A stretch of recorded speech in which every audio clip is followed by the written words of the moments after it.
Good evening and welcome to the shop. I'm Reinhold von Gleer, and tonight we have some repairs. This is a Bush Hog blade.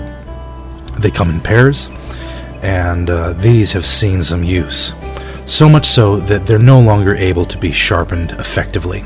You'd remove about a quarter of the blade if you tried. So what we're going to do is use the induction forge with spot heating and smith the bevels back into shape so that they can be sharpened. Of course, since we're using heat, it will destroy the heat treatment. Bush Hog blades are tempered. They're tempered to be robust, not to be hard. And we'll have to do that with the induction forge too. The beauty of the induction forge is how quickly they're able to heat. At least that's true for ferrous materials. Non-ferrous materials heat up significantly more slowly. Maybe it takes perhaps 3 times as long to heat non-ferrous materials as it does to heat iron and steel. But that's still very rapid, and the heat is localized so conveniently.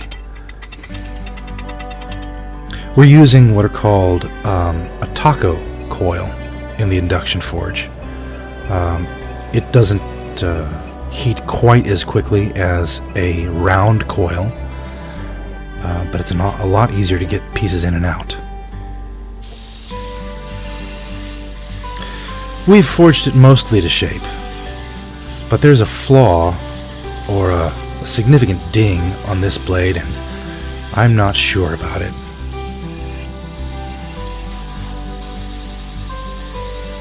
No, I don't think so. I don't like that. We're going to take it back to the forge.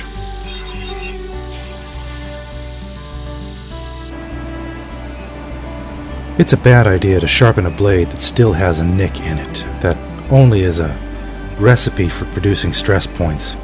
So what we're going to do is use the induction forge to spot heat and then draw the material around the nick and down into the edge of the blade, and then resharpen something nice and straight.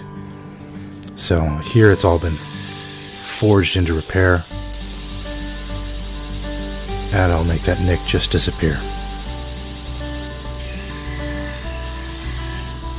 If it looks like I'm a little awkward grinding this, it's because it is.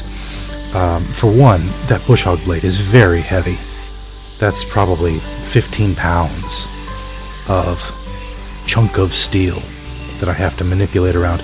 And also I'm trying not to stand in front of the camera. If I was grinding normally, I'd be a little bit closer to the grinder. I'd have the work a little bit more centered on myself, but then you wouldn't be able to see anything.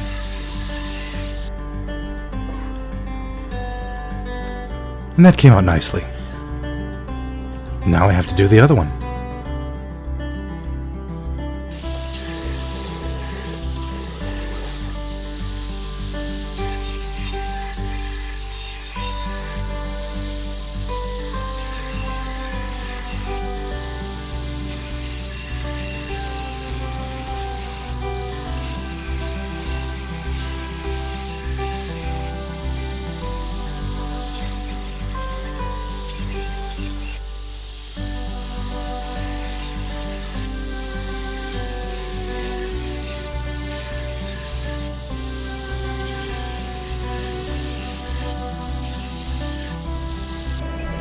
And now it's time to heat treat the blade. Heat treating with an induction forge is an awful lot like heating with a torch. It's spot heating, so it's kind of a dance to move the heat from one part of the blade to another to keep it balanced. You overheat in one spot, you catch up in another. It is a lot faster than a torch though. But since I don't know exactly what steel the Bush Hog blade is made out of, it's always best to heat treat into to quench into a slow or medium quenching oil. That's the most gentle of the quenches. You don't risk cracking your blade there. But we do establish pretty decent hardness. You can hear the difference in the file from when it scrapes apart the hardened blade to the tempered blade.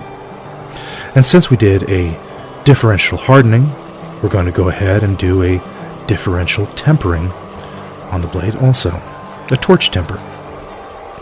Now, heating up a piece of steel this size with a torch is a lengthy proposition. It'll take a little while. Right now we're just getting barest hints of straw. And that might be where you want to stop, on the edge of a chisel, but certainly not on something like a Bush Hog blade. We're going to go all the way into blue. A peacock blue is the gold that we're looking for. This is a deep straw here. Once the piece starts changing colors, it's already has a base level of heat, and so the heat treating will go much faster. We're going into purple, and it's not a big step from this purple to the blue that we want. You can see it showing through.